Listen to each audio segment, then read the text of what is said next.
एक तो जिम्मेदारी लेनी चाहिए सरकार को, सस्पेंड करनी चाहिए, इंक्वायरी हाई कोर्ट के जज के बेंच से करनी चाहिए। कल 1 मिनट के लिए भी मौन नहीं रखा गया। ये संवेदनहीनता की नेताओं की प्रकाष्ठा है कि नहीं? एक सांसद मरते हैं तो आप मौन रखते हैं। लगभग 150 से ऊपर लोग मर चुके हैं। क्या वो इंसान नहीं थे? यदि कोई पैसा वाला और बड़ा उद्योगपति 2 मर जाए तो आप 2 मिनट में मौन रख देंगे। कोई लॉयर मरते हैं तो कोर्ट बंद हो जाता है, लेकिन 150 आदमी, वो भी एक नकली बाबा के चलते, गाड़ी के टायर का धूल छूने के कारण, और वो बाबा जिस पर बलात्कार के केस हों, नौकरी छोड़कर के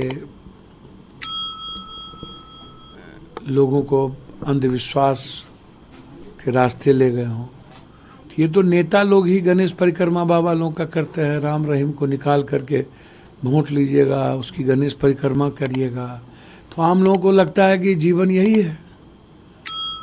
तो जब तक इन अंधविश्वास, आडंबर, कर्म कांड को नहीं रोका जाएगा ना, तो गरीबों के भीतर चमत्कार को भगवान के रूप में मानते रहेंगे। तो ऐसे चीज़ों पर भी ध्यान देने की ज़रूरत है, और ऐसे बाबा को कोई भी तवज्जो नहीं मिलना चाहिए और उसको जेल में बंद रहनी चाहिए। तो सबसे पहले तो उन बाबाओं को जेल में बंद करें। वो कहाँ से ये बाबा हैं, कौन, कहाँ से आए? ये अपने को शिव कहते हैं कि हम भोला बाबा हैं। तो अब भोला बाबा भी आ गए। तो मेरा तो साफ है, इंक्वायरी अविलंब सस्पेंड हो। जो भी एसडीओ एसडीएम वहाँ के हों, कम से कम 5-5 लाख 10-10 लाख की मुआवजा, औपचारिक मुआवजा नहीं। क्या घोषणा किए हैं मुझे नहीं पता।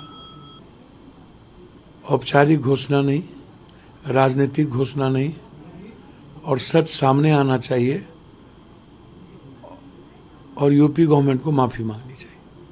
सरकार चल रही है और सीएम का ये कहना है कि देखना है कि घटना है कि साजिश करी गई है। देखिए, एक बात समझिए ना, वो तो दिख रहा है अंधविश्वास, आडंबर। गाड़ी जाने के बाद उनके धूल के लिए जिस तरीके से एक दूसरे पर लोग गिरते गए, और भीड़ के लिए वहाँ कोई व्यवस्था नहीं थी, कोई पुलिस व्यवस्था नहीं थी, और ना ही कोई सिस्टम था। तो इसमें साजिश तो हो ही नहीं सकती। कंप्लीट रूप से सिस्टम का फेल्योर है, गवर्नमेंट का फेल्योर है।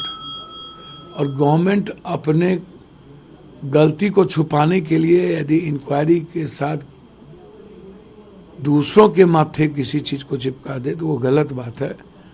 एक गवर्नमेंट कंप्लीट रूप से इसमें फेल्योर है, और गवर्नमेंट को इसका की जिम्मेदारी लेनी चाहिए, और इंक्वायरी हाई कोर्ट के बेंच के द्वारा करनी चाहिए। अगर पीएम की स्पीच की बात करें जो सदन में, तो उस पे जो उनका कहना था कि बालक बुद्धि है, तो उस पे देखिए, एक बात समझिए, पीएम कल फ्रस्ट्रेशन में थे, और फ्रस्ट्रेशन का बयान सही नहीं है। डरे हुए लग रहे थे। जैसे राजपाल यादव का पिक्चर देखे, कौन पिक्चर का नाम हम भूल रहे हैं, कि 1000 बार कांग्रेस और 400 बार राहुल गांधी। यह क्या था? अपनी बात करते ना पीएम। परजीवी तो आप नीतीश जी को गाली देके लाए, मांझी को लाए, कुशवाहा को लाए, चिराग जी का घर तोड़े, दल तोड़े, मंत्रिमंडल से हटाए, फिर उसको लाए, उनके भाई को निकाले। राजभर जो आपको सबसे ज़्यादा गाली दिया उसको लाए, पटेल को लाए, निषाद को लाए, परजीवी तो आप बहुत बड़े परजीवी हो गए। आपका गठबंधन नहीं होता तो आप सोचिए कि क्या था। और दूसरी बात आप कह रहे हैं कि भगवान का नुमाइश, तो भगवान का नुमाइश तो शंकराचार्य ने आपको कह दिया है कि नुमाइश आपने की अयोध्या मंदिर को भी करने में, और एक बार भी अयोध्या का जिक्र नहीं किया आप, क्योंकि सब जगह से आप हारे। भगवान कहाँ माफ किया आपको? और कांग्रेस को कह रहे हैं इतनी सीट आई, कांग्रेस लड़ा कितना और आप कितना लड़े? और आप सत्ता में हैं, आप 500, 400, 450 की बात करते थे। कांग्रेस तो गठबंधन में सारी सीटें दी। और मुझे लगता है कि राहुल गांधी जी को नहीं जानते हैं। 10,000 किलोमीटर बालक बुद्धि ने आवाज नहीं बनी। धूप, पानी, संघर्ष, करोड़ों करोड़ लोग, ये आज के इतिहास में शायद गांधी के बाद ये संघर्ष करने की क्षमता, कुर्सी छोड़ के, मनमोहन सिंह की दूसरी पारी में उन्होंने प्रधानमंत्री की कुर्सी छोड़ी, उनकी मां ने पहले कुर्सी छोड़ी, 3 बार नहीं हारे। उनके नेतृत्व में पहले भी बहुत कुछ हुआ है। इसीलिए राहुल गांधी जी से इतना डर क्यों और इतना फ्रस्ट्रेशन क्यों? चंद्रबाबू नायडू को आप जेल भेजे थे ना, और नीतीश कुमार को आप गाली दिए थे ना, राजभर आपको पानी पी पी गाली देता था ना, और अजीत पवार को आप लाए ना। बारे वाह, सब काम आप ही किए। झूठ नोटबंदी, जीएसटी से लेकर, काला धन से लेकर, आप 15 लाख रुपया से लेकर, जुमला तो आप ही बोलते हैं कि ये जुमला था। तो आप अंदाजा कीजिए क्या था। मैं सीधा जानता हूं, हर बात में तो आप ही कह रहे हैं, आयुष्मान में, जनधन योजना में, एमएसपी में, अग्निवीर में, महंगाई में, 160 रुपया दाल थाली में कहीं नहीं, दलित गरीबों के पास कोई योजना नहीं, मनरेगा को आप गाली देते थे, आप तटस्थ रखे, ओडीएफ नहीं। तो सारी बात आप ही बोलते हैं। और पानी पी पी करके 2.5 घंटा में आपने देश को क्या दिया, क्या बोला? और हिंदू सनातन हिंदू को इस देश समझती है क्या? देश समझती तो ये दूसरे के विचारों को, विवेकानंद ने दूसरों के सम्मान की बात की कि हिंदू का मतलब, सनातन हिंदू का मतलब है दूसरे धर्म, दूसरों के विचार की इज्जत करना।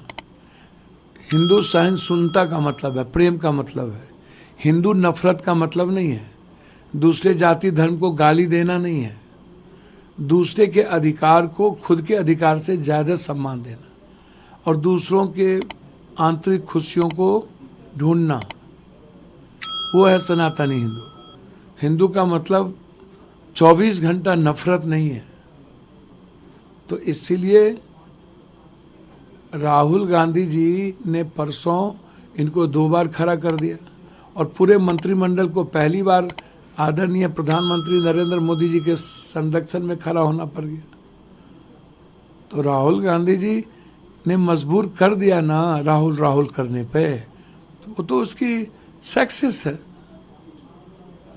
और आज वो चर्चा का विषय है, देश इस पर चर्चा कर रहा है, युवा चर्चा कर रहे हैं, आने वाली पीढ़ी चर्चा कर रहा है।